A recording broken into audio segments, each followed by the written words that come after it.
Жасалыш газетінің нөмірі 82 санында азуы алты қарыш жазушың бармы деген ақын балым Жұмабай Құлиевтің мақаласын оқып, осы азаматқа іштей риза болып, қалам сілтеуге тура келді. Жасыратын жоқ, көптен ойда жүрген шаруа еді.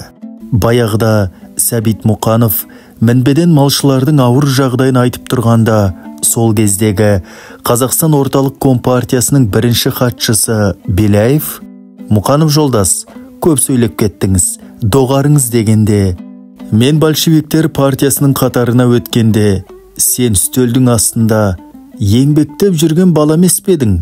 Менің сөзімді бөлетіндей сен кімсің дейтіндей сөз айталатын қазір кім бар? Мен ешкімді көріп тұрғаным жоқ деп, ащы шындықты жайып салыпты. Өзім білетіндей, бұл 1959 жылғы Теміртау дүрбелеңінен кейін өткен Қазақстан орталық партия комитетінің пленумындағы әңгіме болатын. Сол кездегі алып құрылыс Қазақстан магниткасында болған келеңсіз жағдай. Интернационализм лебімен келген болгар жастарына бар жағдайды жасап, қазақ жастарының шіріген картоп, шіріген капустаға қамалып қалған уақыты. Жататын жерлері де аңғал-саңғал желдің өтінде қалған. Өндірісте жағдай қиын болса, ауылдың жағдайы тіптен шегіне жеткен. Малшылардың киіз үйлері шұрық тесік. Кезінде Мұхтар Әуезов қазақтың аға жазушысы деп атап кеткен Сәбеңнің жан айқайы.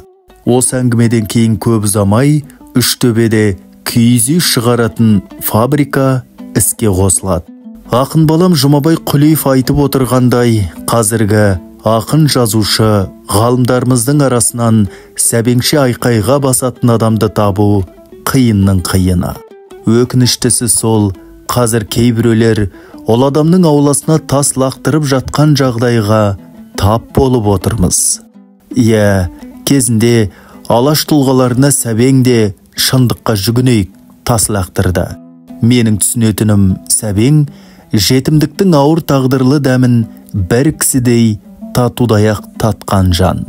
Бүтін киім киіп, тоя тамақ ішпеген, балалық шағы осылайша өткен.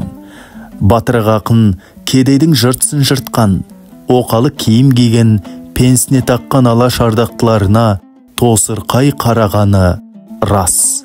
Ақ гвардияшылармен бір дастархан басында тоғысқан оларға құшағын қалай жая қойсын. Бірақ баяғыдан бір нәрсеге көзім анық жеткен.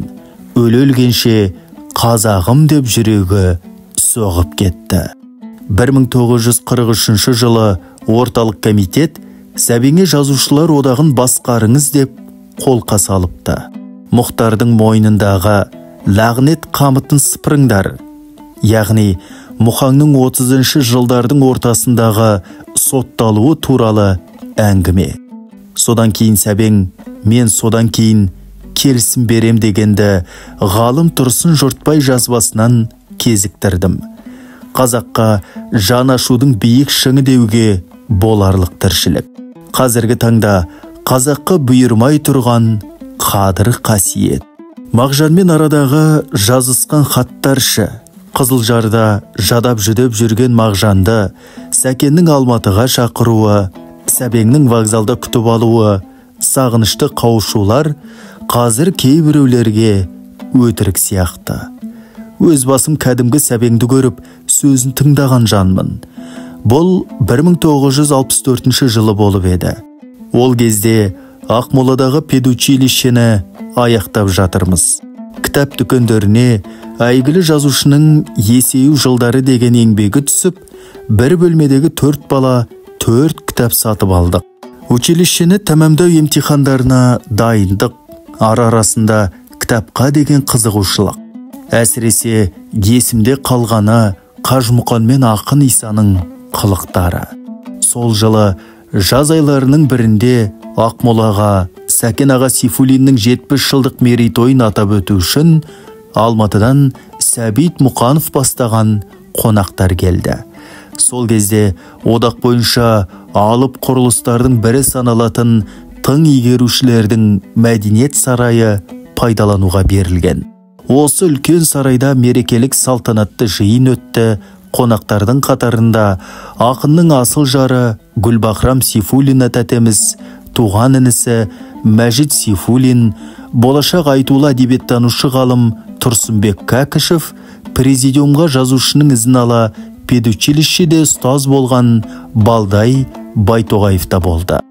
Бұл кісі Сәбеңнің бір шығармасындағы кейіпкерінің прототипі, әрі қазақтың Поль Робсон аталған бас дауысты атақты әншісі Абай Байтоғаевтың әкесі. Сәбең баяндамасын өзіне жарасатын акцентпен орыс тілінде жасады. Баяндаманың ұзын ырғасынан есімде қалғаны Сұлтанмахмұт Торайғыров 20 ғасыр басындағы қазақ әдебиетін қазақ кеңес әдебиетімен жалғастырып тұрған алтын көпір деген сөзі. Сол жолы қонақтар Сәкен ағаның туған жері Жаңарқаға аттанып кетті. Осы жылдардың ескерткіші іспеттес ұлы жазушының қолтаңбасы қойылған Есею жылдары кітабы үйімдегі шағын кітапхананың төрінен орын алды. Айтарым, ол адамның есімі көмескіленіп барады. Үйімнің жанындағы мектептің қазақ әдебиеті бөлмесіне бас сұққаным бар. Әдебиеттің марғасқалары орналасқан стендте жазушыға орын бұйырмапты. Осыны көрдім. Ұстазбын ғой, филолог оқытушы. Жаныма батқаннан соң қынжыла тіл қатып отырмын. Осыны дұрыс түсін ағайын. 80-нің есігін қағып отырған менің ұлы адамның алдындағы парызым шығар.